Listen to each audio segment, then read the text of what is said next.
Standing here a while just to take it all in. Radio's playing our song. Hey everyone. Hey guys. So Chris and I have done a lot of camping over the years, and we've come up with some really great camping hacks, things that make our trips super fun and easy and enjoyable.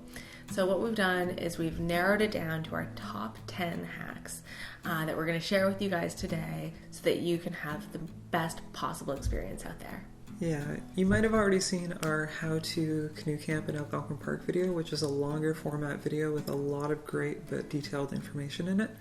And the outpouring of support over that video has been wonderful. I think it's up around 70,000 views now, and we get so many wonderful messages from people telling us that it helped them go canoe camping for the first time in the park. But these are our top 10 favorite camping tips. Tip number 1. Take a photo of the weather before you head into the park. Or a screenshot. Once you're in the park, you're going to be off-grid, and you won't be able to just look up the weather on the internet. And we always think like, oh, we'll just like look at the weather before we go and we'll remember everything. But you really don't. Especially like by day 3 or 4, you're not going to remember like wind speed and direction. You're not going to remember nighttime temperatures. And those things are all really nice things to know while you're out there. Yeah, and could be really helpful in a situation where maybe you're held up or there's an emergency and you're trying to decide whether or not to travel that day. Knowing things like the wind speed and the wind direction could make the difference between knowing if you should go that way or that way. And so it really can help inform you as to what to do out there. So take a photo of the weather. Tip number 2 is you can actually hold out 4 fingers at an arm's length distance from your body and approximate when the sun is going to set or how many hours are going to pass until the sun sets. And so when you hold out your hand like this, you're going to put the bottom pinky finger just above the horizon or the line of trees, for example, and each 4-finger width represents an hour. So if the sun is up further, you would measure 1, 2, 3, and you could say the sun is going to set in about 3 hours. Yeah, the sunset time is written on the back of your hand, and then you look at your phone to see what time it is, and then... Tip number 3, using low points in the land to help you navigate. And what we mean by this is typically when you're paddling across like a really big lake, for example, and you have sort of a general idea of where the portage is, but you can't actually see the portage sign yet, so you don't know where to steer towards. Look for the low point in the land on the horizon, because portages tend to run along streams or rivers. Yeah. Or at the very least, they're not going to make you like travel like up over the high point of a mountain to get to the other side. They try to pick the easiest route. Exactly, which is usually the low point of the land where that stream or river runs. And then sometimes you can essentially triangulate where the portage should be. Again, it's not always there. But most of the time. But a lot of the time it is, yeah. Yeah. Tip number 4. If you like coffee, get an AeroPress coffee maker. If you've seen any of our camping videos, you will know what an AeroPress coffee maker is. You've seen how we do it. I'm sure that there's some B-roll in the background going on right now showing you like how to use it. I'm not going to explain or show you here because like we have enough footage already of us making coffee with an AeroPress. Super lightweight, super durable. You can throw it in your food barrel and not worry about it. Easy to clean as well. It's super easy to clean. You just get like this little puck of compressed coffee grounds and makes great tasting coffee too. Yeah. Not a sponsor. Tip number 5, hot rock in a pot. And we should emphasize the fact that this one requires a little caution. You're going to need gloves. And so what you can do is if there's been a hot rock that's getting really toasty by the fire, at the end of the night, you can take that hot rock and put a steel lid over top so it's completely encapsulated and put that combination into the vestibule of your tent.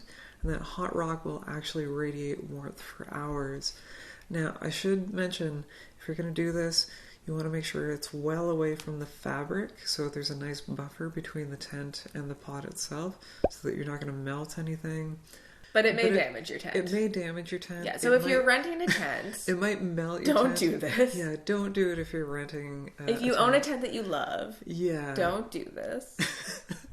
But it's something that I like to do at night if it's really cold outside and I'm going to be in the tent like servicing the camera equipment for hours while Julie is snug as a bug in her sleeping bag, but I'm sort of out cleaning everything. I like having a little extra warmth at night, so it's Tip number 6, something that I like to call sprint to the warmth. So if you're like me and you think that last tip sounds dangerous, there's another way to be warm at night. So if you just spend a couple of minutes before going to bed getting some physical activity, doing a little bit of sprinting on the spot, doing some jumping jacks, getting your engine cooking, not so much that you get sweaty, but enough that you generate some body heat. And then when you get into your sleeping bag, you are going to fill your sleeping bag with nice warm air that's going to keep you nice and toasty. Tip number 7 is an oldie but a goodie, and it's using birch bark as your fire starter.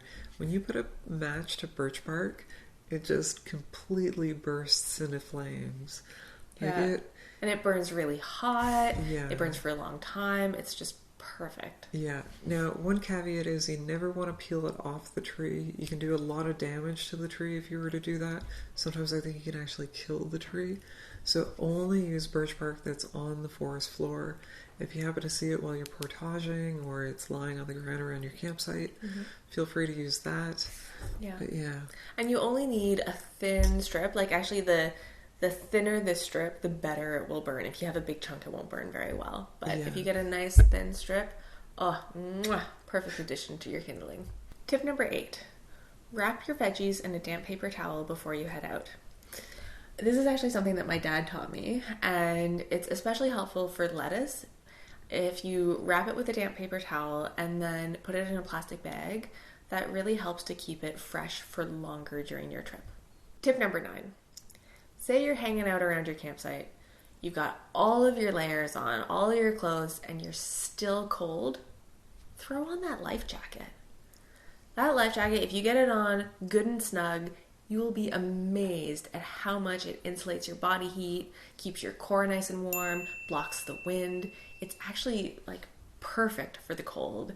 And yet nobody thinks to use it that way because it's, meant to be used in a boat. But seriously, works really well as an added layer of warmth. Tip number 10 is put your phone into airplane mode. And the reason why this is important is because when you're in the backcountry in a park like Algonquin Park, your cell phone is going to work extra hard to boost its output signal to try to find a cell tower that's not there or just a crazy distance away. And that's actually going to drain your phone faster than it would if you were in an urban environment surrounded by cell phone towers.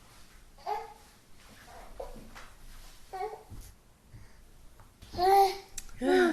Now, surprise, we also have 3 bonus tips for you because we wanted to do a top 10 video, but we could not narrow it down.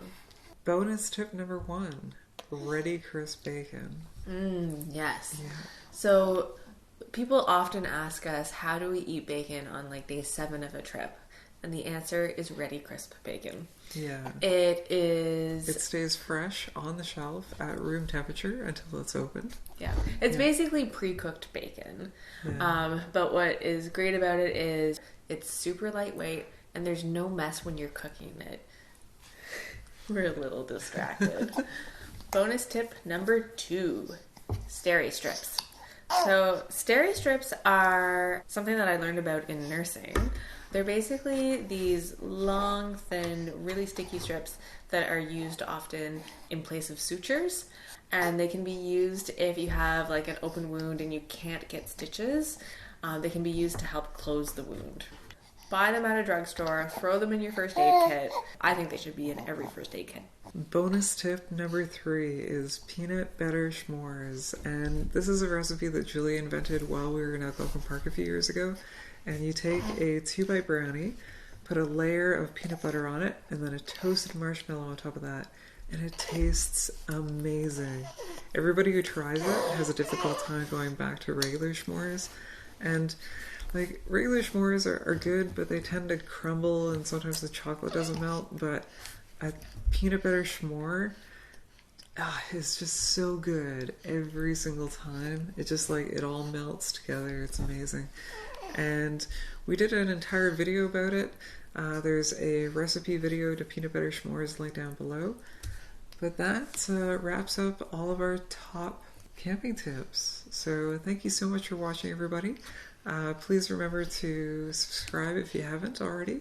Like the video. Really helps the channel. It really helps the channel, yeah. Like the video if you enjoyed the video.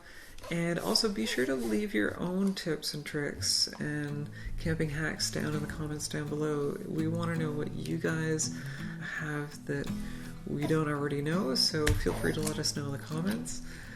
And yeah, thanks so much for watching. So, bye everyone.